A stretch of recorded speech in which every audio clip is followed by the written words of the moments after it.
शांत हो जाओ, बोलो भाई। क्लियर? तो -2 और -2 किसके मल्टीप्लाई में आ गया तो कितना हो गया 4 स्क्वायर। स्टेटस पे क्या डाल रखा था भैया आपने? हम तो समझ ही नहीं पाते भैया, तुम तो कुछ समझते ही नहीं। रवीश कुमार ने क्या कर दिया? रवीश कुमार कौन है? अरे वो क्या नाम है इसका? अर्नब गोस्वामी नहीं, सुधीर चौधरी ने उन्होंने उसके पक्ष में बोल ली थी। नहीं, उसके पक्ष में नहीं बोल रहा था, उसने सीधी बात है। कभी तुम सोचोगे यार भैया मैंने तो जब आपने स्टेटस देखा मैंने उसका, आपने तो पूरा डीएन ने देखा होगा, और फिर मैंने लास्ट में उसका देखा। उसने उसके पक्ष में नहीं बोला, उसने ये बोला है कि कोई भी अगर पत्रकार की सरकार के खिलाफ बोल रहा है तो उसके खिलाफ भी फिर ऐसे ही मुकदमे, ऐसे ही जैसे वो कौन सी फिल्म बताया था तुम्हें, स्कैम देखा तुमने वो डायरेक्टली तो पक्ष में बोल रहा, वो उसके लिए वो पूरे मीडिया के पक्ष में बोल रहा सीधा सीधा कि भाई देखो, उसने सीधा ये कहा कि शाहीन बाग हुआ था, शाहीन बाग में दीपक चौरसिया की पिटाई की गई थी। हाँ, उन्होंने घेर लिया था दीपक चौरसिया को, ठीक। फिर उसके बाद इस बात को किसी ने शो नहीं किया। अरे सुन लो एक बात, ये जो जिस बात में तुम हंसी आई ना भाई, एक बात, जब कभी तुम इस बात को दिल पे ले लो, दिल पे मत ले लेना, लेकिन मैं तुम्हें एक रैली ऐसा है, चलो मैं बता दे रहा कौन भेजते हैं, सिर्फ मैं तो कुछ भी नहीं, राष्ट्रपति शासन। चलिए टॉपिक पे आ जाइए अब। तो बंगाल में इलेक्शन, बिहार में, अरे बंगाल को छोड़ो, इलेक्शन तो अमेरिका का पता लगा क्या, वो तो एक हफ्ते से रिजल्ट नहीं आने का उसका। अरे शांत हो जाओ, वोटिंग बीच में कंफ्यूजन हो गया, वहाँ फैसला सुप्रीम कोर्ट में पहुंच गया, वो बैलेट पेपर वाला भी और भी बहुत सी चीजें हुई। अब एक हफ्ते का रिजल्ट भी आने का, सीधी सीधी बात मैं तुम्हें बता दूंगा। 218 उसके 238 उसके ऐसे कुछ बताए थे। इलेक्टोरल वोट वहां का सिस्टम बहुत बेकार है वोटिंग का। 264 क्वेश्चन नंबर 6 पे आ जाइए भाई, इलेक्शन ही नहीं होते। क्वेश्चन नंबर 6 पे आ जाइए। Find the area enclosed between the parabola, शांत हो जाओ, y square equal to 4x and the line y equal to mx। बच्चों ये वाला क्वेश्चन मैं करवाई था आपको, क्वेश्चन नंबर 6। क्वेश्चन नंबर 7 आप करके आ चुके हो, बिल्कुल सेम इसके जैसा 8.1 में 8.1 में question number 10,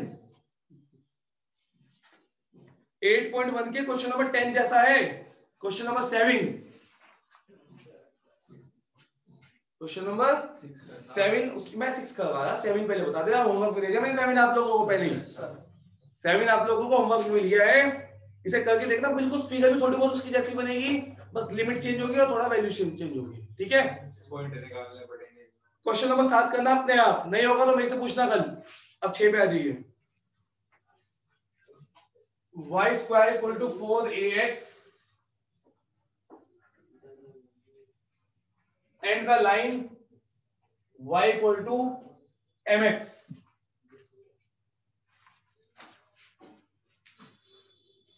y square equal to 4ax and y equal to mx। तो सिंपल सा है, ये कौन से वाला कर्व, पहले वाला, y equal to mx, पता है कौन सी line, y equal to x वाली की लाइन है, बस ये है कि अरे यार ठीक है। हाँ देखो यार 11th में पढ़ा होगा, y बराबर mx प्लस c, पढ़ी थी। c क्या होता है, ओरिजिन से ऊपर जो डिस्टेंस होती है वो होती है c, y एक्सिस पे, ठीक है। यहाँ पे c नहीं है तो समझो कोई डिस्टेंस नहीं है, इसका मतलब ओरिजिन से जाएगा। मेन बात y इक्वल टू x, चाहे x की मल्टीप्लाई में कुछ हो चाहे y की मल्टीप्लाई में कुछ हो, वो लाइन ओरिजिन से ही जाएगी, क्लियर। तो यहाँ पे mf फर्क नहीं पड़ता, बिल्कुल ओरिजिन से आसपास, नहीं ओरिजिन से ही जाएगी, लेकिन ये नहीं है कि हाँ 45 डिग्री का एंगल रहेगी, ये जरूरी नहीं है, ये तभी जरूरी है जहां पे 1 हो यहाँ पे 1 होगा। ये ऐसे भी जा सकती है, ऐसे भी जा सॉरी ऐसे भी जा सकती है, जाएगी ओरिजिन से ही। तो यहां पे इंटरसेक्ट हुआ,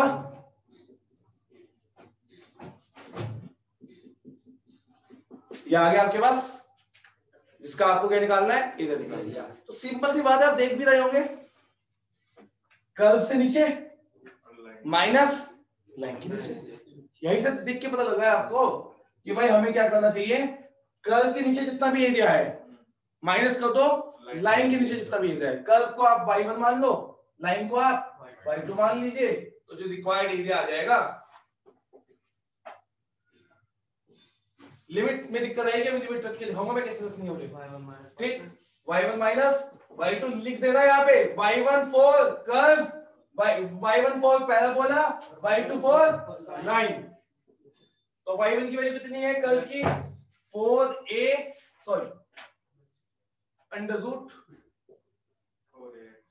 या y1 भी लिख सकते हो, √4ax, 4a कांस्टेंट है, सिर्फ √x है वेरिएबल, माइनस y2 कितना है लाइन के नीचे वाला, mx dx। क्लियर, ये तो हुआ आपको फंक्शन के नीचे का एरिया। लिमिट में देखो, सुनो, इन दोनों का इंटरसेक्टिंग पॉइंट निकाल लो, इंटरसेक्टिंग पॉइंट निकाल लोगे तो इंटरसेक्टिंग पॉइंट में x कोऑर्डिनेट होगा, वही तो आपको x की लिमिट देगा, नहीं देगा, तो निकालिए intersecting point. y square equal to कितना है 4ax, y इक्वल टू कितना है mx। साइड में कर रहा हूं मैं, यहाँ पे काम ध्यान समझना। Equation first, equation second, substitution method लगा रहा हूं मैं। y की वैल्यू कितनी है बच्चों, रख दो, इसमें पुट कर दीजिए, तो m square x square equal to 4ax। पूरी इक्वेशन में कौन अननोन है x। मैं जानबूझ के y को सब्स्टिट्यूट करता हूं क्योंकि हमें तो x चाहिए, पे जब हमें y चाहिए नहीं तो हम y को क्यों सब्स्टिट्यूट करेंगे, वो x को क्यों सब्स्टिट्यूट करेंगे। समझ में आ गया, तो वो आपके अकॉर्डिंग आप कैसे काम करते हो। तो m square x square minus 4ax equal to 0। Common लीजिए, क्या कॉमन आ रहा है, x ही कॉमन आ रहा है बस, m square x minus 4a equal to 0। दो का प्रोडक्ट 0, मतलब या तो ये 0 या ये 0, तो x इक्वल टू 0 जो कि हमें पहले से पता था, यहां तो इंटरसेप्ट पहले से कर ही देते, m square x minus 4a equal to 0, तो x की वैल्यू आ गई बच्चों यहां से 4a upon m square. m तो कोई वैल्यू है जिनको छोड़ दिया उसके, इन्होंने आर्बिट्रेरी कांस्टेंट के उसमें छोड़ दिया, तो इसका मतलब यहाँ पे जो इंटरसेक्टिंग पॉइंट है वहां x की वैल्यू कितनी है 4a अपॉन m स्क्वायर। जो यहाँ पे इंटरसेक्टिंग पॉइंट है उसका एब्सिसा कितना है 4a अपॉन, तो लिमिट कहां तक चलेगी 0 से 4a अपॉन m स्क्वायर तक चलेगी। आगे बात समझ में।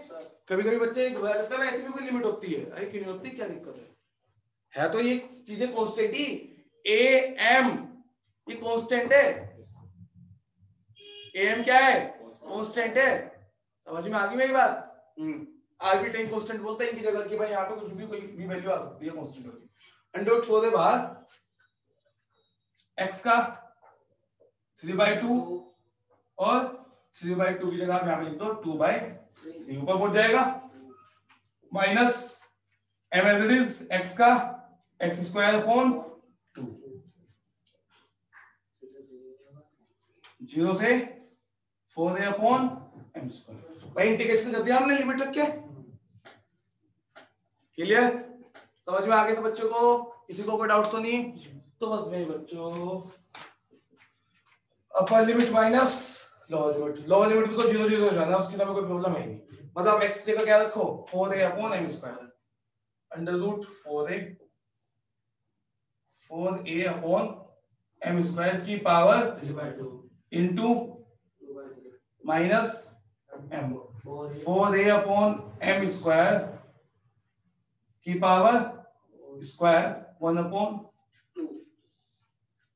अपर लिमिट रख दी, माइनस लोअर लिमिट, ये भी 0 ये भी 0, माइनस 0 लिखने का कोई फायदा तो है नहीं। यहां तक समझ में आ गया सब बच्चों को? आगे यहां तक समझ में जल्दी बताइए मुझे। Yes sir.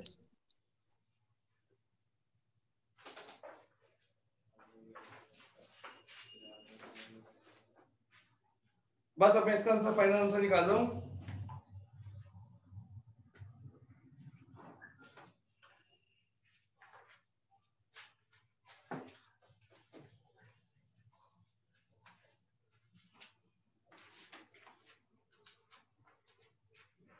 Under root 4a की पावर 3/2 का मतलब क्या है? 4a की पावर 3/2 का मतलब क्या है? 4a की पावर 3/2 का मतलब है 4a इंटू, समझ में आ गई मेरी बात? ठीक है भाई, आधा प्लस 1 तभी तो डेट बनेगा, और अपॉन में m स्क्वायर की पावर 3/2 का मतलब है m क्यूब, स्क्वायर से स्क्वायर 2 कैंसिल आउट हो जाएगा। क्लियर? कैलकुलेशन करने का तरीका होना चाहिए यार, बस और कोई प्रॉब्लम नहीं है। ठीक, m 4 का square 16 a square upon m की पावर 4 इनटू 1 अपॉन 2, ये तो क्या बन जाएगा 4a की 4 में करोगे 16 a square into 2 upon m cube into 3 minus 16 a square upon m cube into 2। मैं 2 से काट सकता था, मैंने काटा नहीं, बताऊंगा नहीं काटा। क्लियर? अब आप एक काम करो, 16a square upon m cube ले लीजिए कॉमन, क्या बच गया 2/3 माइनस 1 अपॉन 2 2 जा 4 माइनस 3 1/6 नहीं 4 माइनस 3 1/6। ठीक है, देखो 16a square upon m cube था बच्चों, 3 2 जा 6 2 2 जा 4 4 माइनस 3 कितना आ जाएगा 1, ये तो 1 हो गया, काटा जाओ काट दो 8a square upon 3m cube, 2 से काट दो स्क्वायर m क्यूब भी होगा तो सॉरी समझ आ गया? जितने भी बच्चे ऑनलाइन हैं जल्दी बताइए, सब बच्चे क्लियर हो गया? आगे समझ? Yes sir. हाँ, कहाँ तक रटोगे चीजों को? कहने का मतलब में तुम्हारे अंदर कुछ खतरनाक ही मेमोराइजेशन पावर हमारे अंदर तो थी। देखो मैं बताऊं, मैंने भी बहुत रटने की आदत डाली, कभी डाली नहीं। आपको मान लो कोई जनरल पैराबोला मिल गया, y square equal to 4ax, मैं आपको 4a की जगह 16 मिल गया, 32 मिल गया, कुछ भी मिल गया, तो वहां से आप a की वैल्यू निकाल लोगे? आई निकाल लोगे? निकाल लोगे? कोई भी लाइन का मतलब है ये नहीं कि y equal to x, y equal to 5x, y equal to 6x, y equal to 8x या y इक्वल टू 1/2x, तो वहां से m की वैल्यू निकाल लोगे? नहीं निकाल लोगे? तो m की वैल्यू पता लग गई, a की वैल्यू पता लग गई उनके कंपैरिजन से, और उनके बीच का एरिया में इसमें तो सबकी फॉर्मूले में आंसर आ जाएगा। शांति से सुनना मेरी बात, मतलब a और m की वैल्यू अगर आप किसी स्टैंडर्ड से, ये तो जनरल थे, फोन ही तो गिरा यार, ऐसे कैसे हंसते हो यार, मतलब हद है यार, हंसने की बात है कोई? ये देखिए मैं जो समझाना चाह रहा हूं समझ लो। आपको जो ये क्वेश्चन दिया एक जनरल क्वेश्चन था, पैराबोला में भी आपको a की वैल्यू अननोन रखी उन्होंने, और जो लाइन थी उसमें भी m अननोन रखा। अगर मान लो कि क्वेश्चन तुम कर रहे हो, मान लो क्वेश्चन ये है y square equal to 8x और y इक्वल टू 2x, ऐसा क्वेश्चन तुमने किए भी किए नहीं किए, तो उनके बीच का आपको एनक्लोज्ड एरिया निकालना है। तो आप इतना पूरा तामझाम करने के अलावा अगर आपको ये फॉर्मूला याद है तो डायरेक्ट निकाल सकते हो। मान लो अगर कोई क्वेश्चन होगा भी शायद ऐसा, देखना है ऐसा कोई क्वेश्चन है क्या, जैसे ये है क्वेश्चन नंबर 2, क्वेश्चन नंबर 2 देख लो बुक में, मैं अच्छा मेरे हमको से दिखाई दे रहा है क्या है? देखो क्वेश्चन नंबर 2 देखो, हाँ जैसे क्वेश्चन नंबर 2 है क्वेश्चन नंबर 2।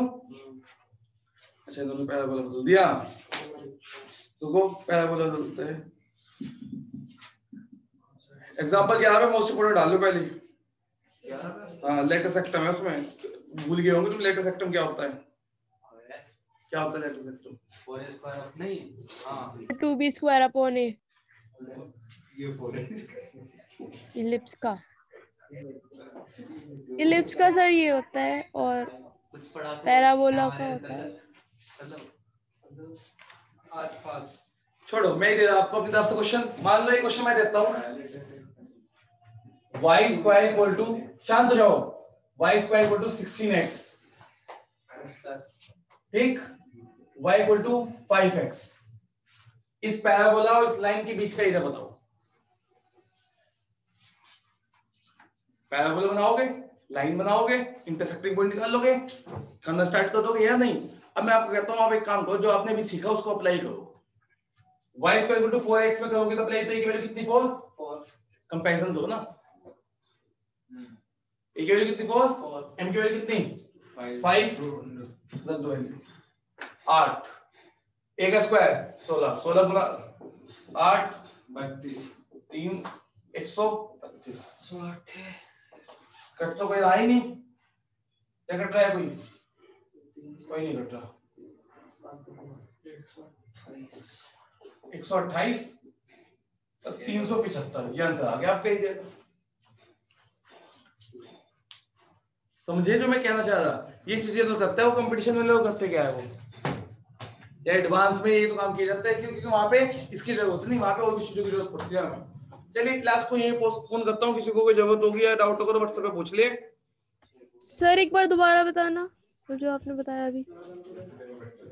बेटा अगर मान लो ये क्वेश्चन आ जाए कि इनके बीच में क्लोज एरिया बताइए, तो कैसे बताओगे, वही बताओगे जैसे अब तक किया इस क्वेश्चन को। लेकिन अब आपको एक रिजल्ट याद अगर है कि y square equal to 4x और y इक्वल टू mx के बीच का इनक्लोज एरिया ये होता है,